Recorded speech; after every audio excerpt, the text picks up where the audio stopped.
అందరూ ఎలా ఉన్నారు? బాగున్నారా? కొత్తగా ఓటు హక్కు నమోదు కోసం మనం ఏం చేయాలి, ఆల్రెడీ ఉన్న ఫామ్ 8 అంటే మార్పుకి, పోలింగ్ స్టేషన్ మార్పుకి ఏం చేయాలి, ఈ వీడియోలో చూద్దాం.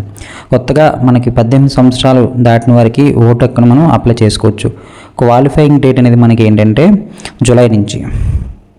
ఫామ్ 8 అనేది ఏంటి, మనం కరెక్షన్స్ పెట్టుకోవడానికి లేదా వేరే పోలింగ్ బూత్లో ఉన్నదాన్ని మనం పోలింగ్ బూత్లో తెచ్చుకోవడానికి పెట్టుకుంటాం.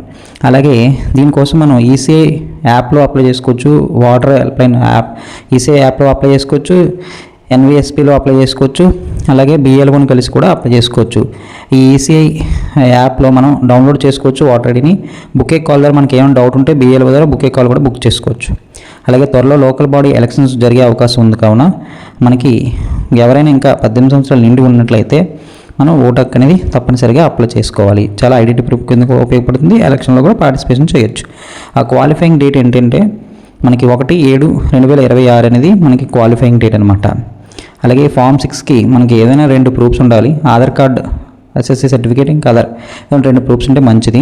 Photo, last days details. అలాగే మీ ఓటు ఉన్నది పోలింగ్ కేంద్రం నుంచి వేరే పోలింగ్ కేంద్రం నుంచి మన పోలింగ్ కేంద్రం తెచ్చుకోవడానికి షిఫ్టింగ్ ఆఫ్ రెసిడెన్స్ని మనం అప్లై చేసుకోవచ్చు. ఆన్లైన్లోనే చేసుకోవచ్చు, నేరుగా మన బిఎల్ఓని కలిసి చేసుకోవచ్చు. అలాగే దీనికి ఫామ్ 8కి మనకి ప్రూఫ్స్ అనేవి స్క్రీన్ మీద చూపించిన విధంగా water or electricity bill, current passbook, Indian passport, revenue department ఏదైనా డాక్యుమెంట్ మనకి ఇచ్చినటువంటి మన పేరు మీద ఉన్నది, అలాగే ఆధార్ కార్డు ఉన్నా సరిపోతుంది. Thank you for watching. Please share and subscribe. Thank you.